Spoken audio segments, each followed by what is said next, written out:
Pour la première fois depuis 11 ans, Cheminots et Corbeaux vont s'affronter sur la pelouse du mythique Stade de Martyrs de Kinshasa le samedi 11 décembre 2021. En marge de ce derby, le gouverneur de province, son Excellence Jacques Kaboula Katoué, a réuni autour de lui les responsables des deux clubs ce mardi. Objectif, appeler les deux parties à la paix et la discipline, quels que soient les résultats à la fin de ce match qui demeure le plus suivi et le plus attendu des Haut-Katangais. En outre, l'autorité provinciale a remis à chacune des deux équipes un chèque de 30 000 $, un accompagnement financier important pour les deux délégations appelées à passer plus d'une semaine en terre quinoise. Dona Moulongoy et Hilaire Kabila, respectivement secrétaire de Lupopo et secrétaire adjoint de Mazembe, louent le geste et exhortent les supporters au fair play. Son Excellence nous a invités, comme vous savez, les deux grands clubs de la République de la province, à savoir le FC Saint-Étienne-Popo et le TP Mazembe, qui devraient jouer ici chez nous à Lumbashi.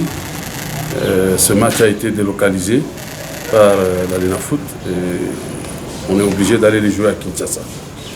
Tout en regrettant qu'on ait privé cette ambiance au public, le choix, le Katanga en général, la province a pris en charge notre séjour, le séjour de nos deux clubs. Et nous venons de recevoir demain de son Excellence l'assistance consistante de la province et nous disons sincèrement merci. Mais au-delà de ça, il y a un message qu'il nous a donné.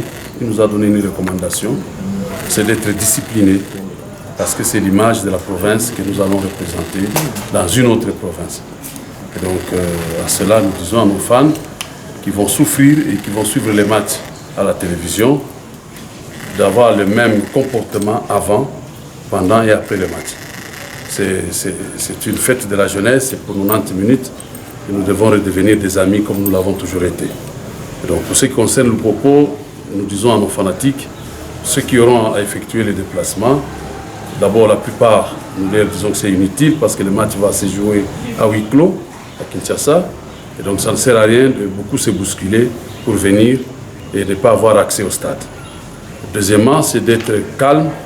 Nous avons une bonne équipe, nous avons un staff. Ils savent que depuis que nous avons commencé la compétition, on n'a aucune défaite. Ça signifie que nous sommes sur une bonne lancée. Ne détruisons pas ce que nous avons à protéger. Cette saison, avec à la tête le président du club, nous sommes déterminés à jouer les titres et jouer une compétition africaine la saison prochaine. Et donc, bref, nous disons merci à Madame la ministre des Sports qui nous a accompagnés auprès du gouverneur. Nous disons également merci au gouverneur pour ces gestes qu'il a fait à nos deux clubs. Et nous lui promettons un fair play. La réaction du comité sportif, nous disons quand même merci à son Excellence pour cette assistance qui va nous permettre le déplacement et le séjour de l'équipe à Kinshasa. Donc, c'est pratiquement ça. Et nos fanatiques de Tout-Puissant Mazembe, ils sont habitués aux victoires. Donc l'équipe va se déplacer pour aller jouer à Kinshasa et l'équipe va amener la victoire à nos supporters qui sont bien habitués à ça. Donc, nous partons à Kinshasa pour rentrer à Lubumbashi avec les 3 points. Ceux qui vont suivre à la télé verront les 3 points à partir de la télé. Au cours de cette même réunion, le chef de l'exécutif provincial a encouragé Mazembe et Lupopo à travailler davantage pour conserver leur place au classement de la Vodacom Ligue 1. Le Haut-Katanga doit avoir 2 équipes en Ligue des champions de la Confédération africaine de football l'an prochain.